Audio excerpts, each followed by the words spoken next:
Okay, so as always, I jotted down about 9 of the shilos that came up recently.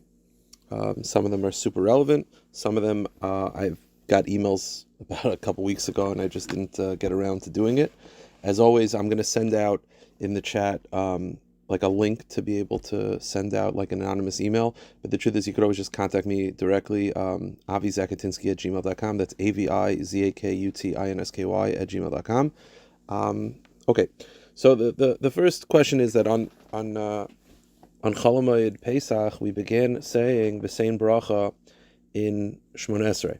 Now, in the Baruch Aleinu.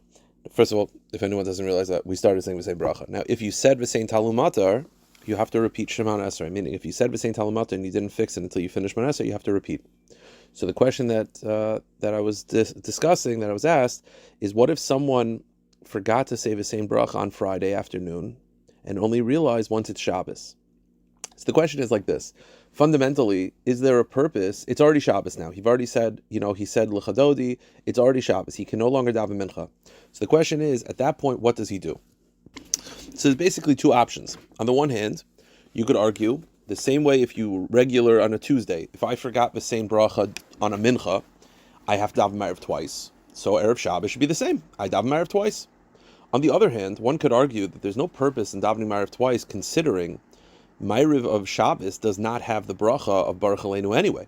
So it's not like if I daven maariv twice, I'll be saying V'Sein Bracha twice to make up for it. So maybe there's no purpose in davening maariv twice. So the truth is, while the Rishonim do not address this case specifically, they address something very, very similar, and that is, let's say Rosh Chodesh is on Friday, which it is this week, but let's say it's not a 2-day Rosh Chodesh, it's just Friday, and I forgot Ya'alav Yavo by mincha, and I realize it's already Shabbos, I realize I forgot Ya'alav Yavo. Same question. Do I daven maariv twice because I forgot Ya'alav Yavo? On the other hand, it's no longer Rosh Chodesh by maariv on Shabbos, so there's no point in me davening maariv twice because I won't be saying Ya'alav Yavo anyway. The truth is, that's always relevant. It doesn't have to be Friday night. Whenever Rosh Chodesh ends and I missed it by mincha, and Rosh Chodesh is now no longer by maariv, is there a purpose in davening maariv twice? It's a shaila in the Rishonim. The fundamental crux of the machlokes, the lumdus of the machlokes, is that when you forget Ya'alav Yavo, or in this case, you forget V'Sein Bracha, there's two ways to look at it. You could look at it as you did not daven at all. It's as if you didn't daven. If that's the case, then you have to daven maariv twice. On the other hand, if you look at it as it is you davened, of course you davened. You said all the bracha shemone esrei.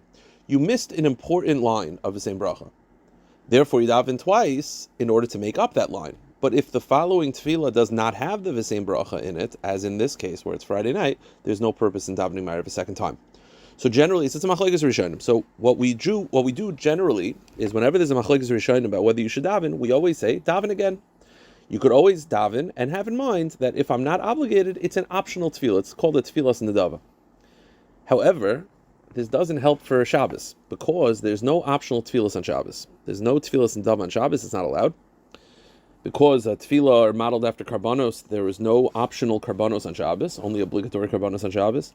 And therefore, for Friday night, in this situation, V'Sein Bracha, just to say daven maariv twice, not pashut.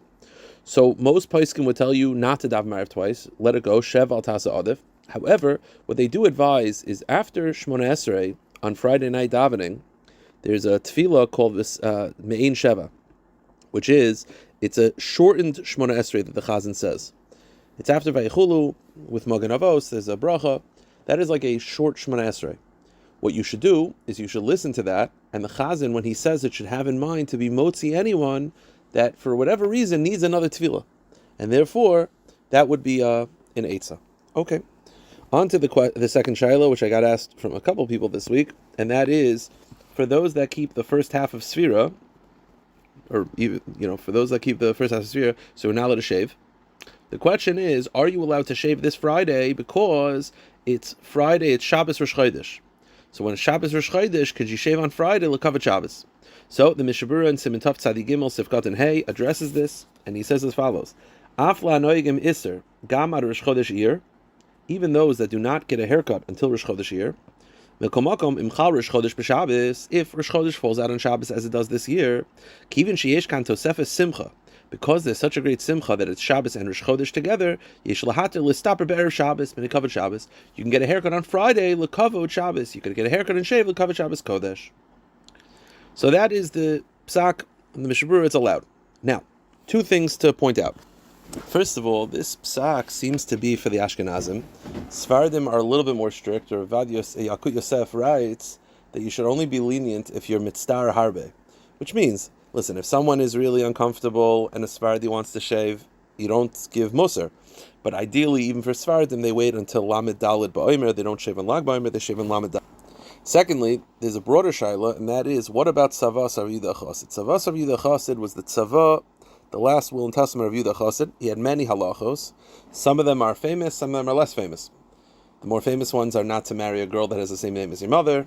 A girl shouldn't marry a guy the same name as his father. Again, that people have heard of, some of them people have not heard of. So one of them is Rav Yehuda Chassid said not to shave or get a haircut on Rosh Chodesh. Now, some people are not makbid at all throughout the year on Tzavas Yehuda Chassid and not with shaving. Okay, if you're makel, you're makel. But let's say you're someone who's particular. So the question is, I just got finished saying that this year you could shave on Friday, which is Rosh Chodesh, because L'Kavet Shabbos Rosh Chodesh, but you're now shaving on Rosh Chodesh. So is that allowed? So it's basically two opinions. Rebelsky felt that if you're taka makbid on Tzavas or Yehuda Chassid, then this year you should dafka shave and get a haircut Thursday afternoon. Thursday afternoon is already close enough to Shabbos that it's L'Kavet Shabbos, but it's not Rosh Chodesh yet.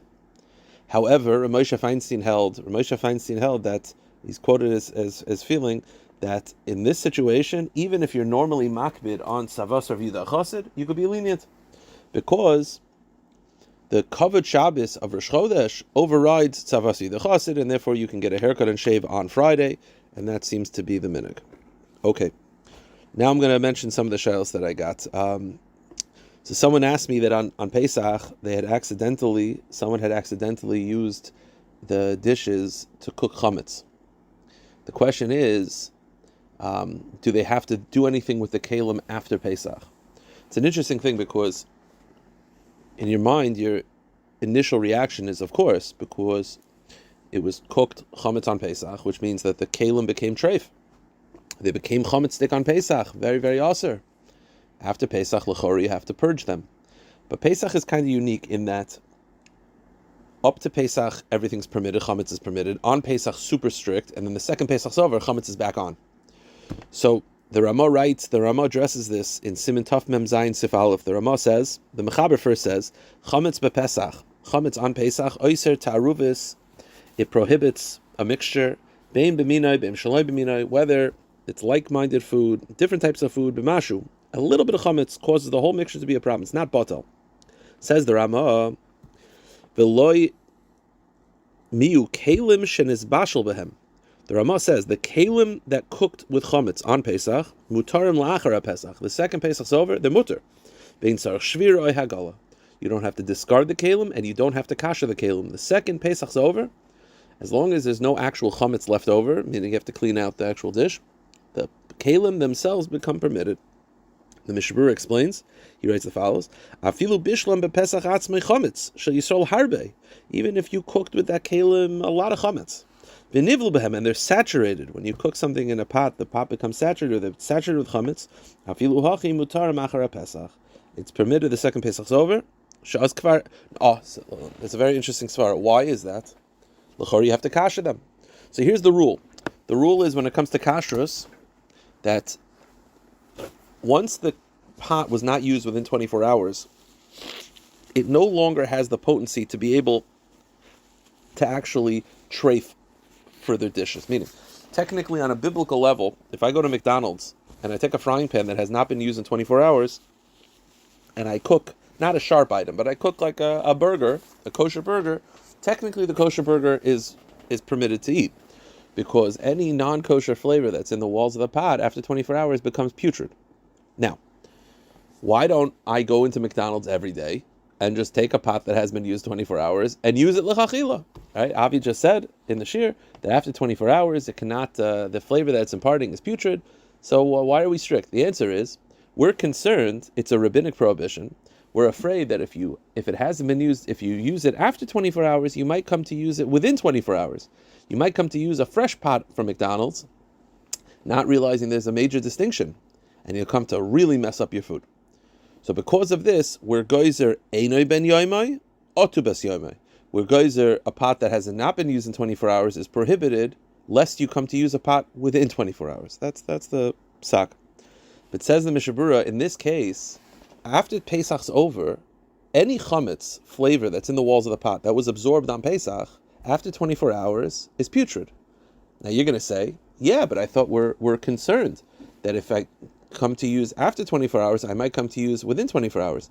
There's no such thing as within 24 hours after Pesach. After Pesach's over, what's the concern? I want to take a pot that was used on Pesach. So what's the concern? The concern is that if I use it now, it hasn't been used in a week. So any flavor of chametz that's coming out is putrid. But generally, there's a rabbinic prohibition that we're afraid if you might come to use it fresh. What I'm going to use it fresh after Pesach is not a problem.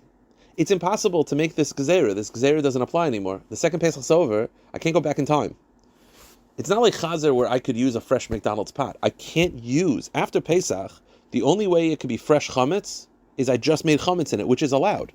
So because it's impossible to have this gezerah, therefore it's permitted. That's the psak, and that's the psak of the Mishnah Berurah. All right, so this is an email that I got. May one say Kiddush L'Vana by themselves, and what do you do about Shalom Aleichem?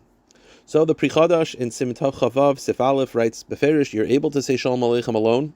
It's obviously ideal to have a minyan or to have other Jews with you, but let's say it's a situation where you're alone, and if you wait to get people, you might not be able to see the moon anymore. Then you make Shalom Aleichem. You say Kiddush L'Vana without anybody. Now, the question is, what do you do about Shalom Aleichem? So, the question is, why do we say Shalom Aleichem 3 times during Kiddush L'Vana? So, the Levush says the reason is because we're so happy that we're mekayim the mitzvah of seeing the moon is symbolic of seeing the Shechina, and we're so happy that Simcha as we say Shalom Aleichem, out of Simcha. The Magen Avram, which is the more commonly quoted reason, the Magen Avram says, because right before saying Shalom Aleichem, there's a paragraph that says Tipol Aleim Emosa B'Fachad, that we're wishing that evil, that the people that Tipol Aleim Emosa B'Fachad, that should be fear and retribution should punish those that deserve it. So you might think, then you turn to your Jewish person right next to you and you say, don't worry, Shalom Aleichem, I'm not talking about you. I'm talking about the evildoers in the world that are causing us, Iran and Hamas and Hezbollah and all these people. So when you're saying Tipol Aleim Emosa B'Fachad, we're referring to the evil doers of the planet. And then you turn to the people right next to you and say, no, Shalom Aleichem, Shalom Aleichem, Shalom Aleichem. Don't worry, I'm not talking about you. I'm not talking that there should be fear and punishment for the person next to me. I'm talking about the Rishonim. So if that's the case, Rav Shmuel Kamenetsky says that if you're saying it alone, there's no reason to say Shalom Aleichem at all. Because the whole point of Shalom Aleichem is to basically calm down those that are around you. If there's no one around you, there's no need to say Shalom Aleichem. That's what Shmuel Kamenetsky's psak, brought down in the Sefer Tshuvas Bigdei Chamudai Siman Samach Vav. However, the Arizal gave a different reason than the Magen Avram. The Arizal said that the whole inyan of Kiddush L'Vana is that the moon, which is symbolic of Klal Yisrael, the sun is symbolic of HaKadosh Baruch Hu, the moon is symbolic of Klal Yisrael. The moon became smaller. The smallness of the moon, the lessening of the moon, is sort of a creation that allows. It was a vacuum that allows there to be suffering in Klal Yisrael.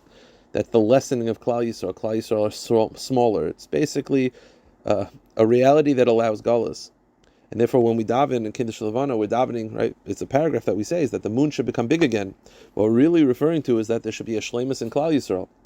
And therefore, we're davening that there should be Shalom Aleichem, there should be peace, that there should be final peace, that the moon and the sun should no longer, be smaller. It should be Shalom, equal happiness, Shalom for all of Klal Yisrael. Now, if that's the case, the Poskim say that if that's the case, then you should say it 3 times, even if you're alone. You say Shalom Aleichem, Shalom Aleichem, Shalom Aleichem, because if the point is a tefillah for all of Klal Yisrael, you don't need anybody there to say such a tefillah. By the way, just Agav, the Tshuvas Abnei Yashvei, Simin Chela Gimel Simin Nun, he brings down from Goyin Echad, and to me, from my understanding, Goyin Echad was always a reference to Rav Elyashiv in that sefer. The Rav Elyashiv said that oftentimes people will say Shalom Aleichem to you, and you're in the middle of the bracha of Kiddush L'Vana. You can't respond because in the middle of the bracha you can't be mafsek. So he says you don't respond, and then Rav Elyashiv said, but don't worry. You don't even have to wait for the response. The ikr is just saying Shalom Aleichem. You don't actually have to have the person say Aleichem Shalom. Like all the time it's like Shalom Aleichem, like you're waiting. Shalom Aleichem, just say it to 3 times. Even if they don't respond, you still yaitza the inyan. Okay, on to the next question. This is the email I got. I was in the middle of the Amida when the tzibbur got to Kaddish. He was the middle Shemone that got to Kaddish. Reflexively, I responded, Yehei Shmei Rabbah. Do I have to go back to the beginning of shemone esrei? So the answer is, in short, no. When you're middle shemone esrei, you're not supposed to respond. In middle shemone esrei, I'm not talking about like after sim shalom. I'm talking middle shemone esrei, middle moedim, yeah? You're not supposed to respond to kedusha, kaddish. What you do is you pause and you listen, but you're not supposed to respond. If you accidentally responded, this is the halacha. It's brought down from the Mishabura, but it's in the Sefer Isha Yisrael Perek Lamed Beis Halacha Yud Zayin. He says as follows: Im hifsik be'emtza tefillah shemone esrei. If you paused in middle of shemone esrei, lanias kedusha chadayma, you actually answered in middle of shemone esrei, which is not what you're supposed to do. Im haya b'meizid, if you did it on purpose. Now I don't know what type of person does this on purpose. What does it mean purpose? Sheyada she'as lahanos. You knew it was asur, but you did it anyway. I don't know. It's a weird type of rebellion that you daven shemone esrei and you answer on purpose when you're not supposed to. Okay, if you did such a thing, you answered on purpose, then yesh am shetzarach lachzor rishut tefillah. Some say as a penalty you have to repeat shemone esrei. Ve'im haya b'shogeg, but if you did it accidentally, which is obviously the case, choiz l'mashram pasak, just continue from where you are. So if in middle of shemone esrei, you're in the middle of modim, you say modim anachnu lach, and then you're about to say modim, in between the brachas, and then you answer the Heshmei Rabbah, just say modim, continue. That's the psak. Next question, when Rabbi Zach, my father, says the words, says Kiddush at Hashivenu, everyone yells l'chaim. Why is that? So that's by Savri, they all say l'chaim. So why is that? So it's a minhag of Sfardim. They say l'chaim, when the Chazan says B'shus or Savri, they say l'chaim. Unclear why. I looked into it. I think it has to do with, I spoke about this once in the past, of why we say l'chaim in general. What's the Indian of saying l'chaim? Rabbi Olbaum in his first volume talks about this. He gives all the marmakomis. But the basic reason is that the Eitz Hadas Tevara, according to the Zohar, according to the Gra, the Eitz Hadas that brought death to the world was wine. Adam Rishon squeezed wine. It was a cup of wine. Grapes turned into wine. So because wine brought death to the world, we say l'chaim. And bedafka on Shabbos, Kiddush, the whole inyan of the Eitz Hadas caused that there would no longer be Yom Shekula Shabbos. It would have been just Shabbos. And therefore, by Kiddush, maybe what we're saying is that this cup should be l'chaim, as opposed to the original cup of wine that brought Misa to the world. Okay, perhaps. Another question. Is it a problem to floss one's teeth on Shabbos? Does it depend if one generally does not bleed? Now, the one that directly addresses flossing on Shabbos is the Shmir Shabbos Kilchasan. This is in Perek Yudalid Halacha Lametes in the new editions. He says, Mutter lachtzas as hashinayim, you're allowed to floss, separate the teeth, clean out the teeth, b'chutam yuchad lekach, with dental floss. Now, v'yichaven chutim ke'ilu b'yom, but you have to cut it before Yom Tov, before Shabbos. Ki b'Shabbos asla natik is a chut min hagalil, because on Shabbos you're not allowed to cut it. The reason being is because unlike, let's say, a destructive act of cutting, like let's say there's you have a cake and there's a string around it, you can cut that string. Cutting dental floss is different because one of the Melamites Malachis is mechatech, which is cutting to a specific amount that's needed. Over here, when you're cutting the dental floss, it's because you want a specific amount, so therefore it could be an issa deraisa.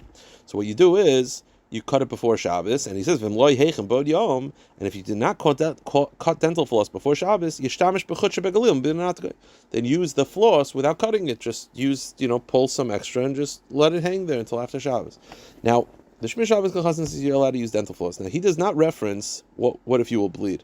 I've heard that if you're vade going to bleed, it could be an issue. Yeah, makes sense. I haven't seen it outright, so I'm not going to say mefurish, but if you're definitely going to bleed, I could see it being an issue. But if it's not pashit, if you don't know that you're going to bleed, then there's definitely makom to mekel for sure. I'll come back on that one. Next one, can I put garbage in a garbage truck on Shabbos? Now, so it's like this. Garbage is muksa. The heter of taking garbage out of the house is because it's called graf shalrei, which means that when you have muksa in the house that smells, you're allowed to remove it from the property. Now, you're allowed to take it out of the house and put it into a can. I don't believe you're allowed to move the can from the side of the house to the front. So you would not be able to take garbage from the can and put it into the truck, because that's muksa, and it's not graf shalrei because it's not in the house anymore, it's not bothering you. Now, if you told me that you carried it, you have a bag in your hands from the kitchen, and instead of putting it in the can, you walk directly to the truck and put it in the truck, is it usher? I don't know. I don't think it's necessary to carry that far. I will say this, it only helps you for that bag, so it doesn't even help you for the rest of the garbage. I think it's a strange look it's a davar muzar on Shabbos to do such a thing. We don't do things that look strange. I think it would be a strange look to put it directly into a truck. It's not something I would advise. I think you take it out and you put it into the can, and that should suffice. Okay, the last shaila is at maariv. I often fall behind the pace of the chazan, so that when he finishes hashkivenu before I begin. With regards to Baruch Hashem le'olam, should I skip it entirely in order to answer Kaddish and daven shemone esrei with the tzibbur? Or should I say it and start shemone esrei later? Now, so, in other words, should you skip Baruch Hashem le'olam to catch up with the tzibbur? So the Shulchan Aruch in Siman Reish Lamed Vav talks about, what if you come to shul during maariv and they've already started shemone esrei? It's a very interesting halacha. What you do is, you skip the first part of maariv, you just say shemone esrei, and then you say the rest of shemone and maariv, all the brachos and kriya shema after shemone esrei. To that the Mishnah Berurah says in Sifkat and Yud Aleph, V'im heim oiskim adayim beberachos kriya shema, and if you got to shul v'hu meshayer, they're in the middle of shema, let's say they're in the middle of hashkivenu, and you evaluate shachi yagia tzibbur l'shemone esrei yachol omer kriya shema b'chasa ad shomer ama Yisrael ad, that if you skip Baruch Hashem le'olam, you'll be able to catch up with the tzibbur. Then yidalig Baruch Hashem, skip Baruch Hashem le'olam, v'yispal shemone esrei matzibur, and say shemone esrei with the tzibbur. Why? Dos and apsukim in a minig. The reason why we say Baruch Hashem le'olam during maariv, it was a minig. It was because back it used to be that the shuls were in the fields, and going to maariv was dangerous because there were animals, and therefore we wanted sort of to get people a chance to catch up. So Baruch Hashem was like a stall tactic. It sort of slowed shemone esrei. It was added by the Gaonim. It's not from the Gemara. So first of all, it's a minig. Second of all, says the Mishnah Berurah, a lot of poskim actually feel that you should never say Baruch Hashem le'olam. Like the Gra famously was against saying Baruch Hashem le'olam. Chabad doesn't say it either, because they think it's a hefsek. You're not supposed to be mafsik between the bracha of Gal Yisrael and shemone esrei. Gula l'tfila. They feel that Baruch Hashem le'olam, because it's not from the Gemara, it's considered an unnecessary addition. So first of all, it's a minig.